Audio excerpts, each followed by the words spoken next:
आधार की अनिवार्यता को लेकर सुप्रीम कोर्ट ने बुधवार को बड़ा फैसला सुनाया। हालांकि कोर्ट ने आधार की वैधता को तो बरकरार रखा है, लेकिन इसके साथ ही ये भी साफ कर दिया है कि आधार कहां जरूरी है और कहां जरूरी नहीं है। इतना ही नहीं, कोर्ट ने कुछ मामलों में आधार की अनिवार्यता को सिरे से खारिज किया है।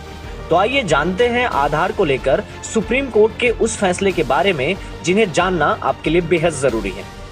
नंबर 1, स्कूलों में आधार की अनिवार्यता खत्म।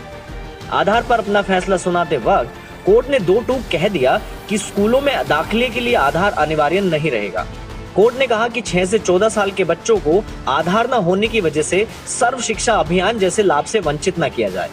बच्चों का आधार बनाने के लिए अभिभावक की इजाजत जरूरी है, जबकि वयस्क होने के बाद वो आधार को लेकर खुद तय कर सकता है। नंबर 2, मोबाइल नंबर से आधार लिंक गलत।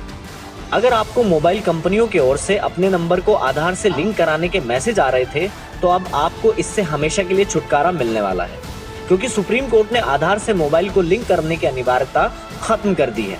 कोर्ट ने मोबाइल नंबर को आधार से लिंक करने को अवैधानिक बताया है। नंबर 3, बैंक से आधार लिंक जरूरी नहीं। मोबाइल नंबर की तरह अब बैंक अकाउंट को भी आधार से लिंक कराने की अनिवार्यता खत्म हो गई है। सुप्रीम कोर्ट ने इसे भी संविधान के खिलाफ करार दिया है।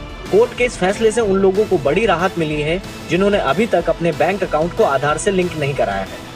नंबर 4, CBSE, NEET, UGC में आधार जरूरी नहीं। सुप्रीम कोर्ट ने CBSE, NEET और UGC आदि में आधार को गैर जरूरी करार दिया है। कोर्ट ने कहा कि अगर CBSE, NEET, UGC आधार को जरूरी बनाते हैं तो ये गलत है और वो ऐसा नहीं कर सकते हैं। नंबर 5, निजी कंपनियां आधार नहीं मांग सकती। कोर्ट के इस फैसले के बाद अब कोई भी प्राइवेट कंपनी आपसे आधार नहीं मांग सकती है।